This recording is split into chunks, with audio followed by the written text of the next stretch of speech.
কোনো কারণে তাহলে খুব অনেক মুশকিল হবে। তো এখানে তামান্না হক আছে, আমার কাজিন, মানে আমার বোন আর কি। সে অনেক ভালো ভালো গান করে। জন্টু ভাই অনেক খুশি হয়েছেন। ঈশা খাতে উনি একটা গান করেছেন। আর অফিসার ইনচার্জে উনি গান করেছে, সে গান করেছে। সে গানের একটু লিরিক্স সে শোনাবে, আমরা শেষ করি। যেহেতু সে আসছে তাকে বলে দিলাম। আর মা তো নাই। তো হ্যাঁ হ্যাঁ হ্যাঁ, ওনার বিয়ে হয়ে গেছে। যাই হোক, আর আমার নায়িকা, আমার বউ, আমি ওখানে রেখে আসি নাই কেন? সে বলে তুমি আগে যাও, আমি পরে যাব।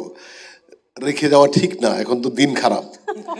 কার বউ কি নিয়ে যায় ধুলায় অন্ধকার। কারণ আর বউরাও খুব দুর্বল চিত্তের হয়, কেউ ডাকলে আর না বলে না, চলেও যে তুমি ভালো, তুমি আমার সাথেই চলে আসছো। আমি বলি ঘটনা, একটা ছোট্ট ঘটনা বলতে চাই। আসলে রিল্যাক্সের দরকার আছে, অনেক তো হার্ড হয়ে আছেন, রাগ হয়ে আছেন। সমস্ত গভর্নমেন্ট অফিসাররা, আমি গভর্নমেন্ট একজন ক্লাস 1 অফিসার, আমি ওই মিটিংটায় ছিলাম না। গভর্নমেন্ট অফিসাররা বলতেছে যে স্যার, আমরা একটা কমিটি করেছি, সভাপতি বানিয়েছি স্যার আপনাকে, বউর অত্যাচারে তো বাসায় টিকতে পারি না। বেতন পাওয়ার আগেই টাকাগুলো নিয়ে নেয়, এক প্যাকেট সিগারেটও কিনে দেয় না, রিক্সা ভাড়া দেয় না। আমরা এই সরকারি গাড়িতে যাই আসি, পার্সোনাল এক কাপ চা কেনার ক্ষমতা আমাদের নাই। পরে সভাপতি বলে যে এটা একটা হওয়া দরকার। সভাপতি আমাদের হেলাল ভাই, আর আমি কর্মী। আর প্রধান বক্তা ছিল সেদিন আমাদের জন্টু ভাই। তো প্রধান বক্তা যখন বক্তব্য দিল যে এইটা সহ্য করা যাবে না, অনেক সহ্য করেছে, আমরা দিন রাত পরিশ্রম করে টাকা রুজি করি, আর বউরা আমাদের স্বাধীনতা হরণ করেছে, আমাদের কোনো স্বাধীনতা নাই।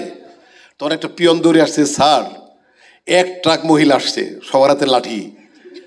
শুই না দ্রম করে শব্দ হইলো, ইঞ্জিনিয়ারিং ইনস্টিটিউটের সমস্ত দরজা ভাঙ্গার শব্দ দিছে। তো সভাপতি হিলাল ভাই বসে আছে, আমিও ভাগছি, ভেঙে গেছি, ধরেন কোনো জান না, ভাগছি।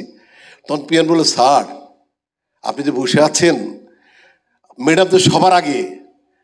ওর হেলাল ভাই আর কথা বলে না, পরে হাত দিয়ে দিয়েছে, হেলাল ভাই হার্ট ফেল করছে।